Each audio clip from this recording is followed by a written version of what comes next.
Let me at him!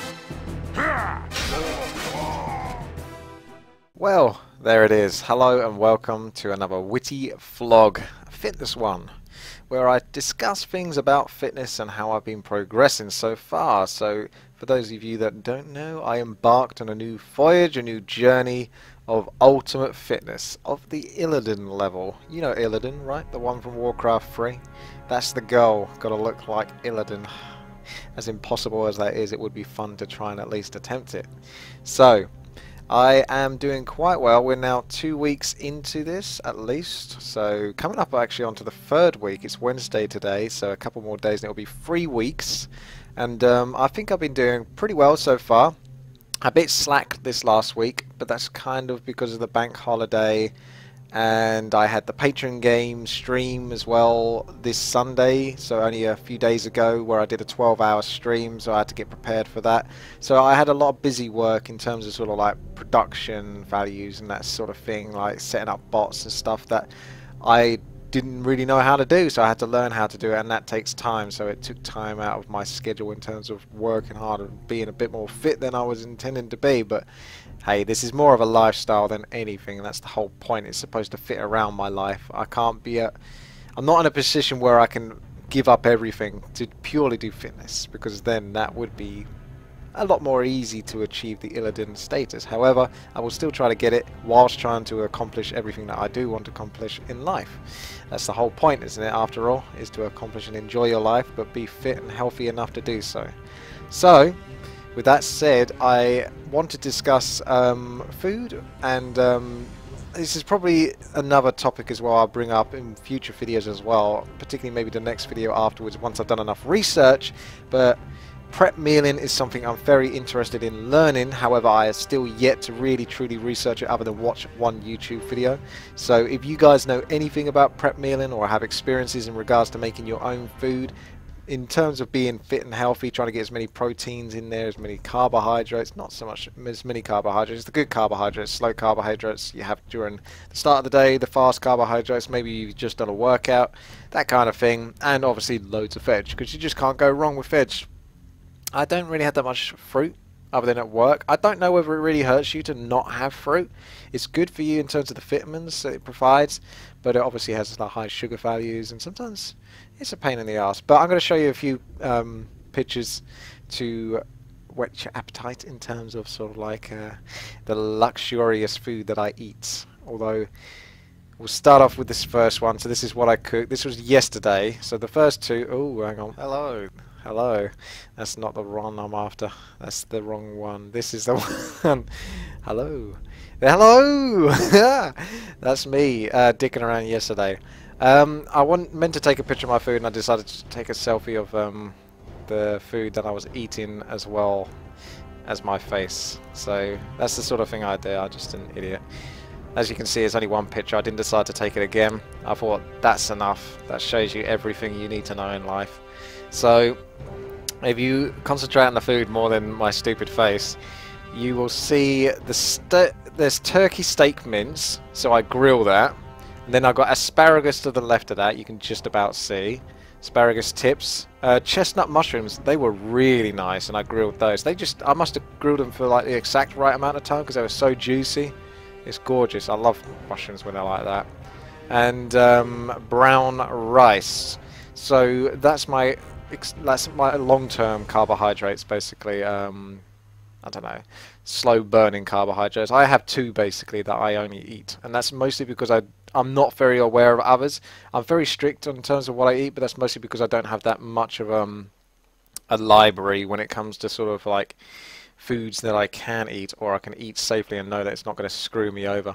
So brown rice is one of them, and quinoa is the other, and I alternate between the two. And the turkey steak mince is obviously your protein. Asparagus tips are good for you regardless, and they're veg, and the mushrooms are also veg. So the veg is a little light here, really, if anything. Typically I'd have tons of like mixed vegetables, but they'd be cooked ones, so they're not the best types, obviously, compared to fresh, but that's what I have. And that in the other bowl is half of a pineapple chopped up. I was going to juice it, but then I thought I'd just eat them, because juicing it means I've got to get all the equipment out, juice it, and then wash up all the equipment. It's going to take me longer to do that than to just bloody juice it. I may as well just eat it. I'm not sure how much value I'm losing through juicing it as well, as opposed to eating it, because I do have a centrifugal juicer which does basically take all of the juice and leave you with the pulp. But the pulp does come out in quite, you know, big chunks, and it almost looks like it's still a little wet, which potentially means that there's still sort of juice in there, but I can never be too certain. But I do wonder whether it's better to just use a blender that literally just mashes up everything. The liquid itself will be quite gushy and you know, not very smooth. It'll be chunky, but at least you know that everything is in there. But then again, that's not necessarily a good thing when it comes to certain fruits. You don't necessarily want too much pulp. But anyway, there's also one bit of dark chocolate. I have one piece of Lindt dark chocolate, 90%, pretty much after every meal, as a sort of like little reward for eating stuff that, you know, is pretty healthy for the most part, and isn't necessarily the easiest, laziest meal that I can have. So that's what I have. This meal was easy to have. I could have this meal, obviously there's tomato ketchup there as well, more than I would normally use. It's just that I had a backup basically, so I wouldn't run out. I've got to have the tomato. So yeah, you got the Lindt chocolate there. That's typically for meals, not this next one, because I'd still have it after this next one, but hello. This again, there's, alright, let me just discuss what the food is and I'll explain the other things. That's my keyboard and mouse, as you can see. That's my desk, so I was just basically eating by my desk whilst watching a movie. That's what I cooked yesterday, because I cooked for the family, and one day a week I have to cook for the family, so I decided to do sausages because they're really nice, and it's convenient that I can just eat what I've cooked for them, and they won't typically have this kind of stuff that I have, so that just makes sense on that regards. So you got chipolata sausages, a little bit of pasta, not too much, and loads of peas. Like, I know they're full of carbohydrates. I never used to know that, but they are full of carbohydrates. But they're still peas. They're still good for you, surely.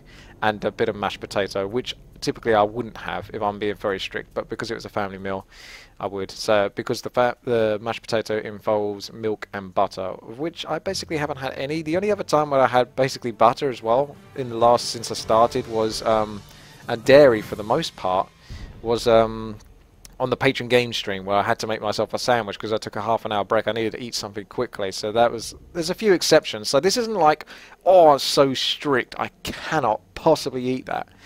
That's how I kind of used to be. I've done this sort of thing before, and I've been there where I've been incredibly strict, and it's not realistic. It's not, like, it's okay to have something bad every now and then, you know, as long as the majority of the time you're filling in the good stuff. That way your body's by far being out, you know, overwhelmed by good stuff as opposed to bad stuff. So I know mashed potatoes isn't even that bad for you anyway, but that's the way I kind of look at it. It's like, well, it's not perfect. It's not providing pure protein or only good carbohydrates. It's got some bad carbohydrates. Holy shit, get rid of it. It's not quite that bad, but I am still pretty strict. I've still got those feelings from before. And as for the picture, if you want a little inclination as to what's going on there, you've got the keyboard, the mouse on the right hand side. You got a fiver there because I went shopping earlier in that day, and I still lazily left like my money and such, my change basically, on the desk, because I decided to not put that away because I'm lazy. And that's when I went shopping at Aldi, just to get sort of like some veg and stuff like that. I got some veg, not just veg, I got meats, the turkey mince steak which you saw earlier, so that's just like change from that basically. And the thing on the left there, actually, if you actually are really paying attention, is a little bit of paper, and on the left hand side this is a bit of paper regarding the Witcher 3 key bindings, and they recently just put in a patch which fixed the bloody thing. So all of that hard work I was doing, which means that I haven't even played the game properly. I've literally played about 15 minutes into the game now after about 5 hours of playing, because of constantly logging in trying to sort out the key bindings. They fucked it up because you can't have WASD. A lot of people are used to WASD. I'm not. I'm ESDF. I played World of Warcraft for like fucking 13 years. So I used about 30 to 40 hotkeys, maybe even more on certain characters. And because of that, I decided to take up more of the right hand side of the keyboard, so I needed to use ESDF. So what that is that's just literally letters in regards to other hotkeys, and I was trying to suss it all out. It was incredibly complicated because you had to go into the source code. That bit isn't too difficult because you're only opening up a notepad and you're just changing letters basically.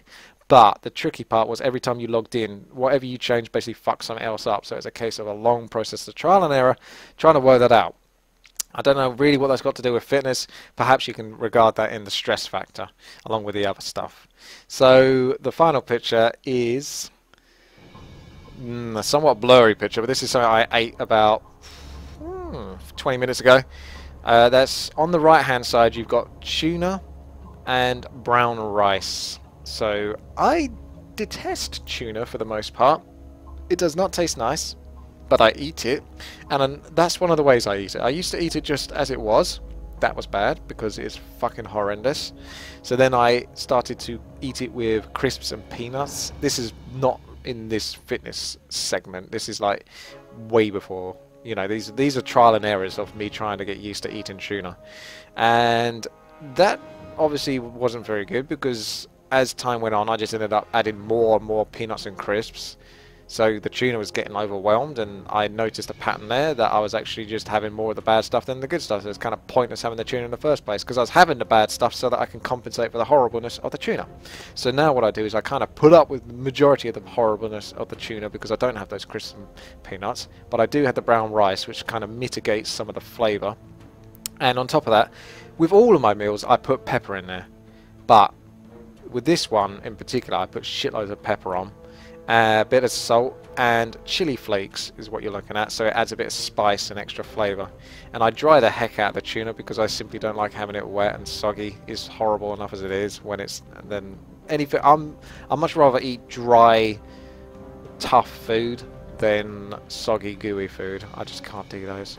And on the left hand side is a nice bowl of spinach, baby leaf spinach, of which the budgery guy gets some. He fucking loves it. If I put some on spinach on his like perch, but not his perch, this is like his area perch, which is like a closed area kind of thing, so there's multiple layers, and he's sitting at right at the bottom and I put it right at the top, and he flies up up up up up up until the final bit because he goes zigzags. Don't ask me why. He doesn't fly like straight out and then up to the top perch. He just likes to do it in zigzags. And we both enjoy spinach. Spinach is fine as long as it's only like 2 to 3 days old. The longer it gets from there, you're going to start noticing it tasting pretty damn bad. So that's a little inclination as to what I'm eating. That's a rough guide basically. It's like protein, as much protein as I get, at least 25 grams of protein. That's a, you know, that is flat out going to happen.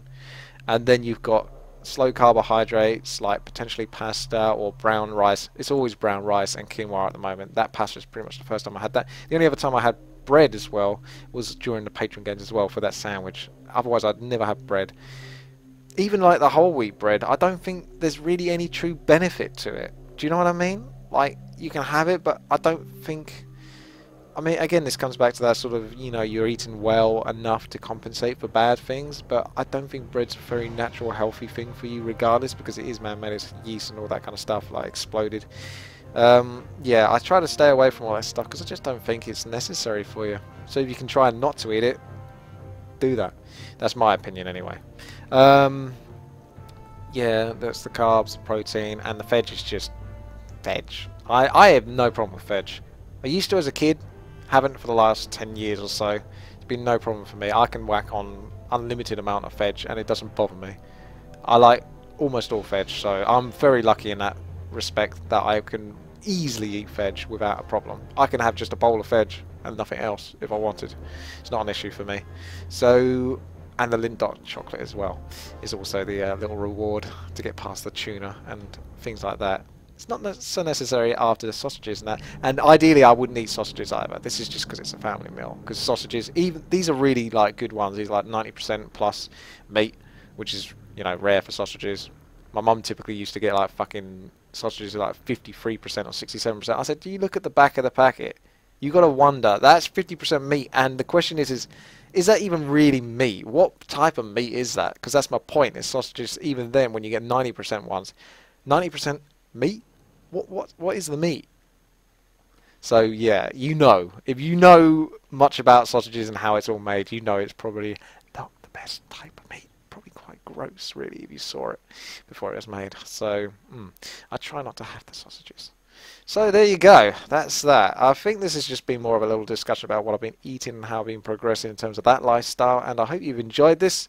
If you have, then like the video, share it and all that. And let me know how you've been getting on. If you've been embarking on this journey as well for fitness. And if you've been doing it as a veteran or a new starter, I'd be interested in finding out. And particularly if you know anything about prep mealing. When I say prep mealing, here's a very short, rough guide of basically what it is.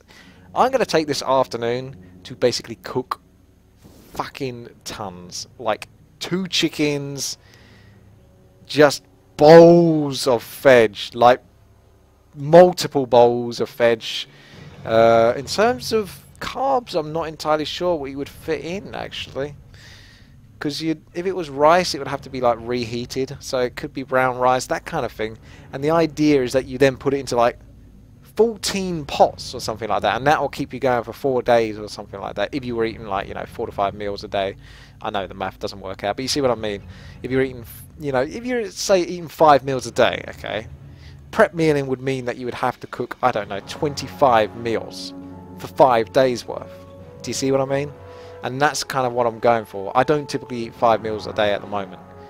I might work my way towards that, but that's certainly nothing that's in my range at this moment whilst working and stuff like that. I don't feel like I've got time. So that's where prep mealing would come in. It'd be like, well, this is already made for me. Boom. Stick it in the microwave or something. I want prep meals that I can either microwave or just eat raw and cold. I've not got a problem with cold meat, stuff like that, so I'll be really curious. And using that information, if any information you guys have got and regarding research that I'll do myself, I'll make another video within like the next week or so and get back to you in regards to how I've been doing on that. Alright then guys, thank you very much for watching. Take care and I'll see you later. Bye bye.